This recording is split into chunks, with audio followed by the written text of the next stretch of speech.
विशिष्ट महर्षि और प्रभु रामचंद्र जी का ज्ञानमयी संवाद सुनते हैं द आर्ट ऑफ लिविंग के फैकल्टी स्वामी वैशंपायन जी की वाणी से। अगर आपने अभी तक इस चैनल को सब्सक्राइब नहीं किया है तो इसे जरूर सब्सक्राइब करें और सब्सक्राइब करने के बाद बेल आइकन को भी जरूर दबाएं। जय गुरुदेव। योग वशिष्ठ के अगले एपिसोड में आप सबका स्वागत है। पिछले कुछ एपिसोड से हम देख रहे हैं प्रहलाद कुछ चिंतन में और मनन में डूबे हुए हैं। वो और क्या सोच रहे हैं, उनके मन के भीतर और क्या चिंतन चल रहा है, उसी को आगे देखते हैं। प्रहलाद का चिंतन चल ही रहा था।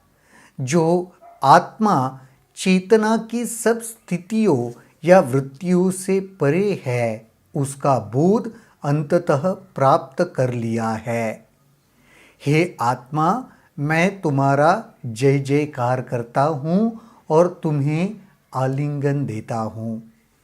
पिछले एपिसोड में भी हम देख रहे थे प्रहलाद जी आत्मा की जय जयकार कर रहे हैं, क्योंकि आत्मदर्शन, उस चेतना की अनुभूति ही उनके मायने सर्वोच्च चीज़ जो वो हासिल करना चाहते हैं वो है। एकमात्र तुम ही तो इन लोकों में मेरे मित्र और संबंधी हो। अब तुम ही मुझे नष्ट करो, बचाओ, चलाओ या मेरी प्रशंसा करो। अब तुम्हें देख और प्राप्त कर लिया है। अब तुम क्या करोगी और कहाँ जाओगी? मेरे और तुम्हारे बीच आदिकाल से अज्ञान की दीवार खड़ी थी, वह दीवार अब ढल गई है और अब मैं तुम्हें बिल्कुल पास से दिखाई दे रहा हूँ। आत्मा की अनुभूति होने के बाद प्रहलाद जी यही कह रहे कि न जाने कितने जन्मों से वो आत्मा का दर्शन नहीं हो रहा था, इसीलिए ये जीवन मरण का चक्र निरंतर चला आ रहा था। अब वो आत्मा का दर्शन जैसे हो गया, इसका मतलब भी मेरे और तुम्हारे, मेरे यानी प्रहलाद और आत्मा के बीच की जो अज्ञान की दीवार थी वह ढल चुकी है, वह गिर चुकी है। तो अब उसकी अनुभूति हर क्षण प्रहलाद अपने जीवन में कर रहे हैं। हे आत्मा, तुम्हारे और मेरे बीच का अंतर शाब्दिक है, ठीक वैसे ही जैसे शब्द और उसके द्वारा सूचित पदार्थ में होता है। इसका मतलब अगर किसी पदार्थ का आप नाम लेते हो तो आपका वो शब्द और पदार्थ एक ही चीज़ है ऑलमोस्ट, यानी कितना कम उसके भीतर अंतर है हम समझ सकते हैं। नहीं, कोई पदार्थ का हमने नाम लिया, फ़ोन का नाम लेते ही वो फ़ोन पदार्थ और मेरे शब्द ये ऑलमोस्ट एक ही है, दोनों से प्रतीत हो गया। वो वस्तु क्या है, शब्द ने भी प्रतीत कर लिया। वैसे ही प्रहलाद जी कह रहे अब मुझ में और तुम में कोई विशेष अंतर नहीं बचा है, हम एक ही हो गए हैं।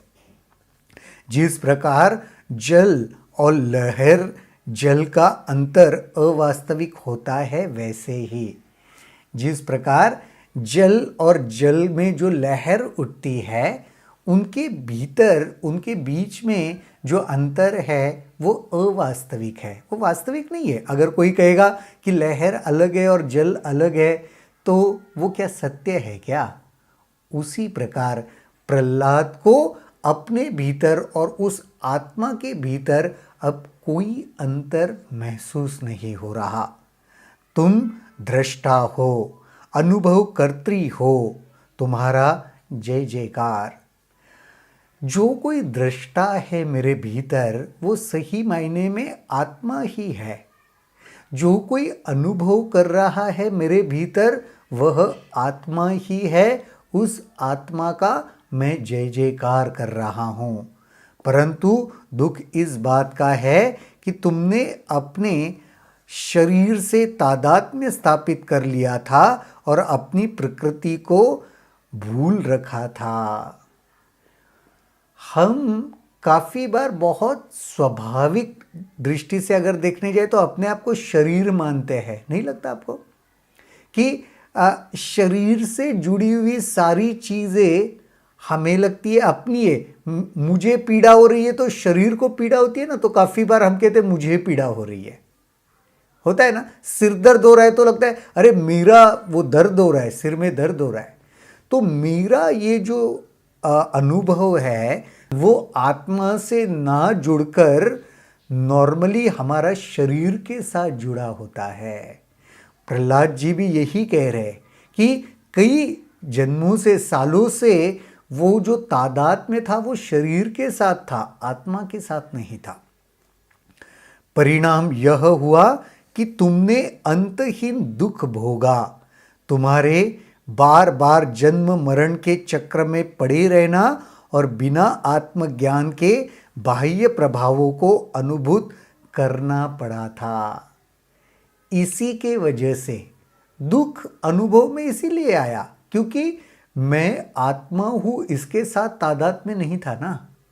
बाकी के सारे स्तरों के साथ शायद तादात्म्य था, इसीलिए जन्म मरण का चक्कर भी अनुभव करना पड़ा, दुख भी भोगने पड़े। उसका कारण सिर्फ एक क्या था, हम आत्मा के साथ तादात्म्य नहीं थे, उसकी अनुभूति नहीं थी।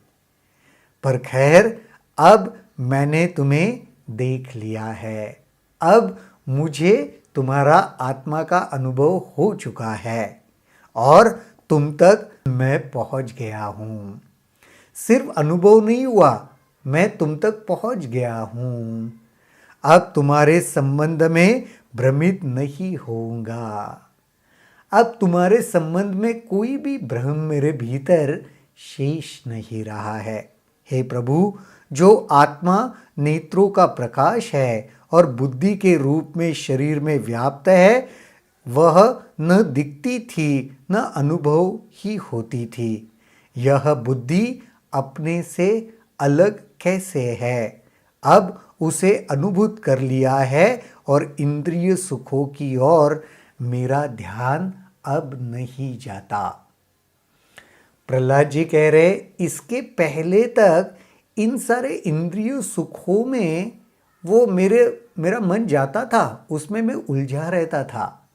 लेकिन जब से यह आत्मानुभूति हुई है, अब एक परमानंद उसी में है। समझ में आने लगा है सब कुछ वही एक चीज मात्र है, आत्म रूप है, ब्रह्म रूप है।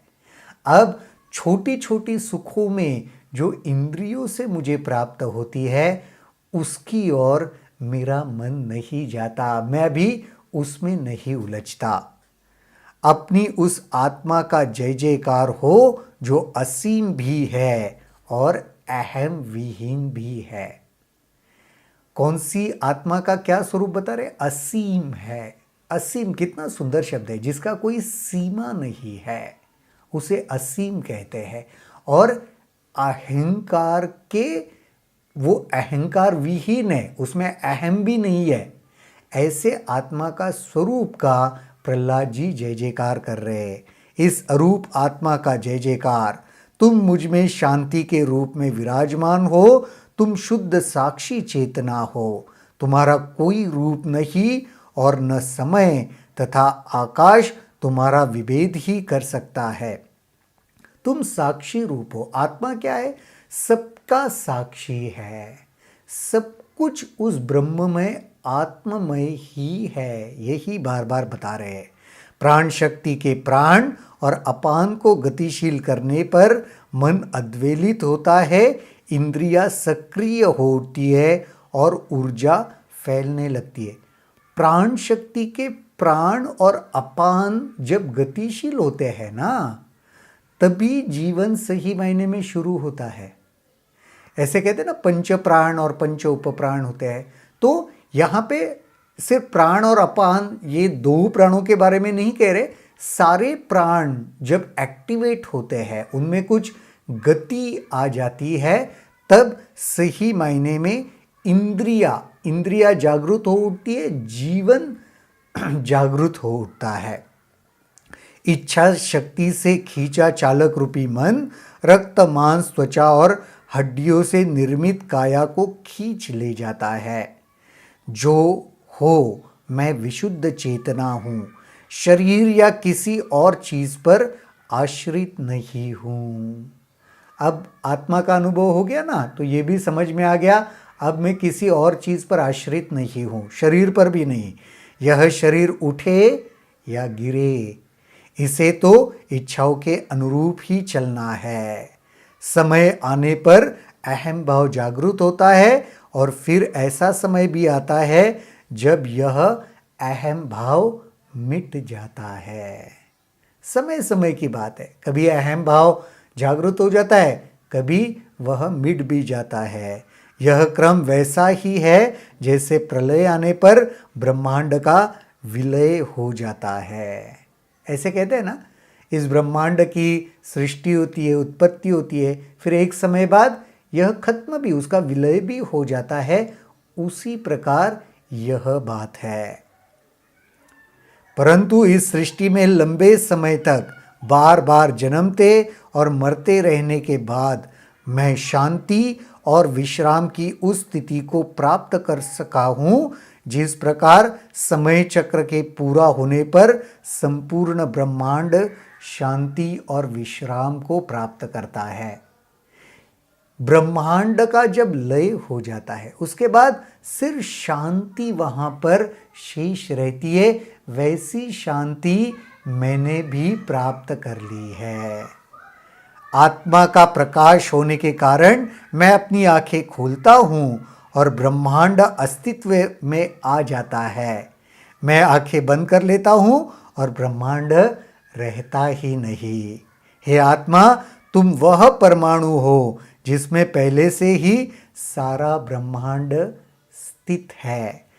हे आत्मा, तुम स्वयं इस आकाश में अनंत प्रकार के रूप में प्रकट होती हो। सब आत्मा का खेल है। यह प्रहलाद जी लगातार अनुभव कर रहे हैं। इस एपिसोड में तो इतना ही देखते हैं। ये बड़ा दिलचस्प चिंतन और मनन चल रहा है प्रहलाद जी का।